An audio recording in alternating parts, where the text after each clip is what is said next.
سلام دوستان، بریم سراغ ماسوره و ماکو. ماسوره یه قطعه کوچیکیه که نخ زیر رو روی خودش جمع میکنه. وقتی چرخ کار میکنه، نخ بالا از سوزن میاد پایین، دور نخ ماسوره میپیچه، دوخت کامل انجام بشه. پس تنظیم درستش خیلی مهمه، چون اگه اشتباه جا بخوره، دوخت یا به هم میریزه یا نخ پاره میشه. ببینید این ماکو هستش که من از سر جاش درآوردم. ماکو در واقع خونه ماسوره است. ببینید من ماکو رو چطوری در میارم و جا میزنم. حتما باید صدای کلیک وقت جا زدن رو بشنوید. ماکو زیر صفحه سوزن قرار داره و حرکت چرخشی داره تا نخ بالا و پایین رو با هم قفل کنه. اینم عکس ماکو هستش. دقت کنیم به تمام زوایاش.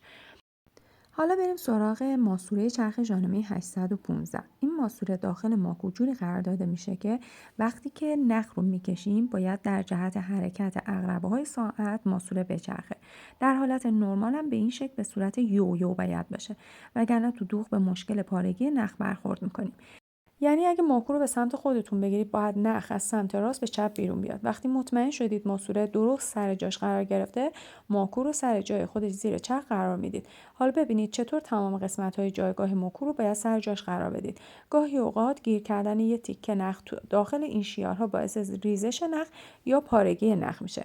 اگه به مشکل خوردید این قسمت رو هم باید چک کنید. وقتی تنظیم درست انجام بشه دوختتون کامل و تمیز انجام میشه. موفق باشید. لایک یادتون نره. سابسکرایب کنید.